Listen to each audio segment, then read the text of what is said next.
Welcome back to Movies TV Mad. I am Mick, your host with the most. Just ask your girlfriends, wives, boyfriends, and your husbands. A very warm welcome to yet another DCU Daily. It is Thursday as far as I know. Look, my recollection of days is terrible. So welcome to Thursday's edition of the DCU Daily. I want to thank you all for your likes, for your viewership, for your subscriptions. If you feel the need, please subscribe, please share, please comment. It helps the channel, obviously. Look, I'm not ever going to pull the wool over your eyes. You can see that I don't edit my videos. That hurts me going up the algorithm. But I'm never going to edit my videos. I'm never going to spend money on editing software. You know that I have a very cheap 50 quid HD camera with the microphone that I'm using built in to the HD camera. So even though the sound is a bit tinny and the picture isn't perfect, you and I know it's nothing to do with that. It's the quality of the person talking to you, right? And me, I'm just a fan, right? I'm not here to make money. I'm not here to go viral. I have money. I have everything I need. I don't need the attention every time I go out to Iron Napa, when I go out to get some milk, or I go clubbing at night. I'm mobbed because they remember me from the reality show Iron Napa Raw I was in. I don't need my ego stroking. I do this every day because I love film and television. Now, modern TV and film, as you know, I'm not really in love with. I think they've lost the ability to entertain us. They've lost the ability to make great movies and great television. It isn't great. When I see news like, oh, they're rebooting Rambo with Noah Centineo, or how do you say the young lad's name? Now, by the way, I love Noah. I thought he displayed a great performance in Black Adam, and other things he's done are a little bit darker and more serious. But there's no way that anyone can replace Sylvester Stallone as fucking Rambo. We'll get to DC in a minute. Please stay with me. But when you're an industry that think you can replace Sylvester Stallone as John fucking Rambo, it means you're useless, that you're a parody, and you know nothing about the industry and subject matter you're working within. So now, let's talk about DC. I want to be absolutely clear. I don't have some kind of hateful agenda like some against James Gunn. But this is a platform that will give it to you straight. I will give you the news that I hear on social media, but I will colour it within my opinions. I'm not just here to read the news and pretend I'm happy about it. That's other people who want to go viral and want to make money. I'm not here to call James Gunn a child abuser. I will never do that. I have a disdain for people who do that, right? I don't like it. I don't like it. There's no evidence of that. The whole fancy dress thing is dubious. I don't like that. I don't like his jokes, his historical tweets. I don't like any of that. But I decided to move past that because I'm not a pie eater. Right. I want to give it to you straight about the situation right now. Now, for many weeks now, we've discussed how Superman isn't going to make a profit, or it's going to make a small profit, if anything, right? There's no hiding that. But there's no hiding this either, that Superman will probably finish on around 610 million globally, or just under, or just dead on a 600 million. I don't know. That is top of the flops. That's better than most of the Phase 4 and Phase 5 MCU movies, and the remainder of the DCU movies. What does this tell Zaslav? What does this tell Gunn? That, actually, if they spent less money on marketing and actually the production budget, this film would have done really well. I don't like his Superman film. I think he pulled Superman's trunks down and did him dirty in this film. I'm never going to change that stance. But if you love this film and you subscribe to me, you know I respect you as well. I'm not here. I'm not a fucking dictator. My name's not Adolf, right? You can love what you love as long as you genuinely love it, right? That's fine. But let's speak the truth about the box office of this film and what it means. What this box office is telling them that there's a considerable amount of people who enjoyed watching this film domestically and went back again and again and watched it. They're facts. 600 million or whatever it's going to finish up with isn't bad box office. We can't call it bad box office, but there's not much profitability in this movie. As I've discussed before, new businesses, new ventures don't start off with a profit. That's not cope. That's a factual statement.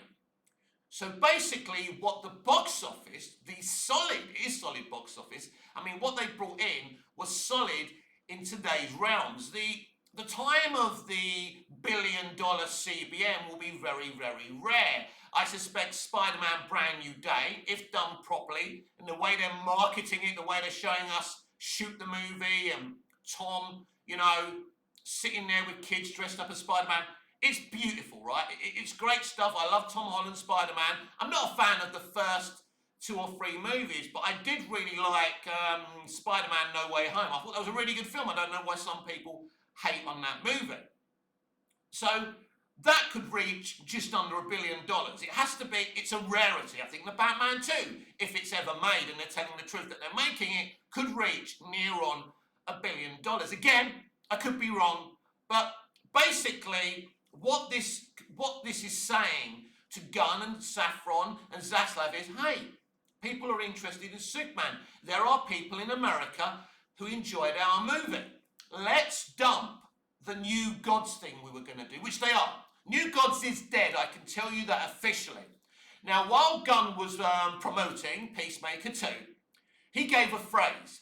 I'm going to continue with my super saga. This tells me that they're really going to go all in on the super family. That seems obvious now. Gunn's even said his follow-up to Superman will be a surprise to a lot of people. I think this will feature Superman heavily, but not be his total movie. So it's going to be interesting. It could be a Superman Green Arrow movie. Who knows? He could be doing anything here if he's telling the truth and they're all happy with him, right? Let's say they're happy with Gunn. And I think when they say they're happy with the box office of this movie, I don't think they're actually lying. Yes, we know it's not great. Yes, we know it's not going to be Man of Steel. Yes, we know it's not going to make a profit or a big profit or whatever, right? But they've seen this movie come in higher than Fantastic Four. They've seen this movie come in higher than most movies in MCU Phase 4 and Phase 5. I think they're quite content about that. And if they can just make these comic book movies for a little bit less money, and they bring in this kind of money again, they can make a profit. But also, there may be more interest as they go along. Supergirl is an interesting experiment. Gunn's already said it was never the plan for the next movie to be a Supergirl movie. That's just how it worked out. That's very honest by Gunn. It kind of says that he didn't really have a direct plan. Even the Gods and Monsters thing was a facade. So from the outside looking in, it looks like what the box office is telling them, let's go all in on Superman and the super family, I think. That's where we're heading for. We're going all in on Superman and the super family. Now, as a Superman fan, even though I don't like James Gunn's Superman, I can respect that. And I'm sure there's going to be a lot of people who are going to be excited about that. And if you are excited about that, I want to be here for you. If you hate what's going on, I want to be here for you as well. I don't want to sit on the fence. I don't want to be non-committal to my opinion. I will always be honest, but I don't hate Gunn. I certainly don't hate someone I've never met. I don't love him. I've never met him. I don't like him. He's not my mate. I don't owe James Gunn and New Hollywood anything, right? But they did bring in more money than all the other flops, even though Superman, let's be transparent, isn't going to make a great deal of money for them. But there's no question, they're looking at that around 600 million and saying, wow, this could have ended up like, 300 million, 330 million, 400 million. It could have been a fucking disaster.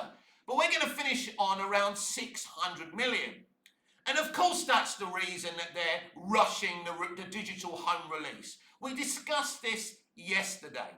But 600 million is around the magic figure that tells them, and it tells any studio, yeah, we can keep on going.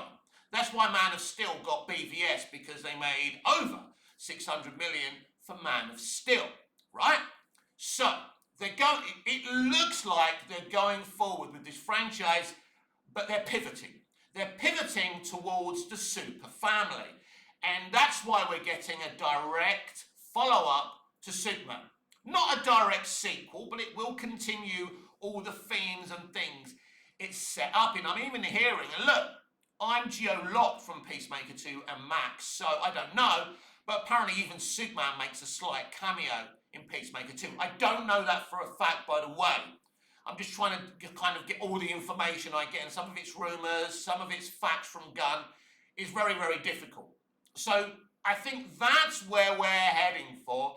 They're going all in on Superman and his universe, the Metropolis universe. This is where we're going now. And for some people, a lot of people, this will be interesting. The Snyder fans are always going to go down the direction they are going in, which they're going to say it's a flop, it's a terrible movie.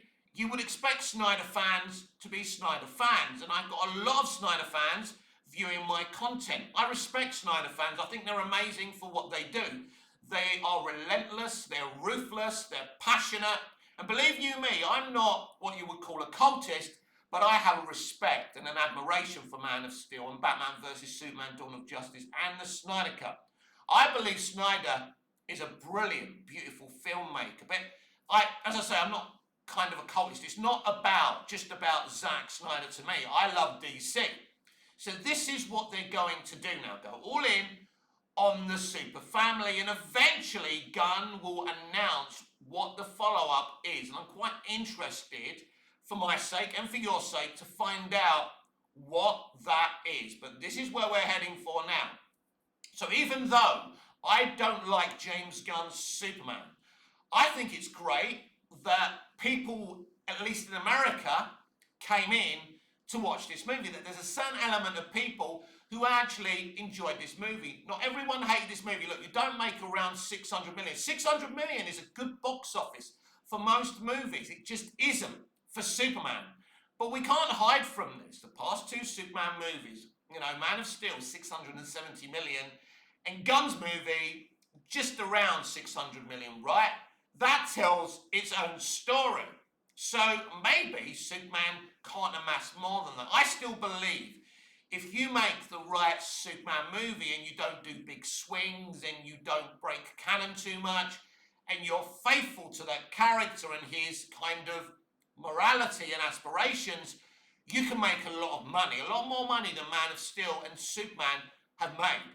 But this is where we are. The audience is shrinking, and there are people who have enjoyed what Gunn has made. And as I say, near on 600 million is nothing to sniff at. It's not a great success like everyone's saying, but it's also not as bad as other people are saying. So I think they're pivoting away from gods and monsters, and they're going to do this James Gunn's Super Saga. And as I say, it'll be very interesting to see what they do next, because it's not a big profitable venture, but the next one may end up bigger for them. Really, what's important for them to see now is Supergirl, because there's no question Supergirl, Woman of Tomorrow, is a great graphic novel. Even though I haven't read the entire comic, I've read the important things. It's an interesting story, and there's no question Millie Alcock is a brilliant actor, and we saw that in the House of Dragons, and she can pull off what they want her to do. This is a very, very important movie now, because if this movie can finish around, I don't know how much this movie is going to cost to make. I suspect this may be 100 million, 120 million production budget. May have wised up by now and spent a lower production budget on it. That's a good idea. So if this film was to finish on around 500 million, they'd be happy. It wouldn't look good if it finishes below Superman. But if it comes in exactly the same as Superman, or slightly more, let's say it makes 700 million, then they can tell that they're improving as they go along, and they can build up this super saga as they go along. Then there's Lanterns, which I'm very suspect on. Again, geo-locked to me, but it is very interesting. And look, when I talk about Batman, it's a weird thing to talk about because I don't know what's going to happen with the DCU Batman. At this moment, I don't believe Brave and the Bold exists. and I don't believe there's a DCU Batman right now that exists. I think there's two scenarios. Either it's Patterson, or you're going to see a DCU Batman appearing in other people's movies.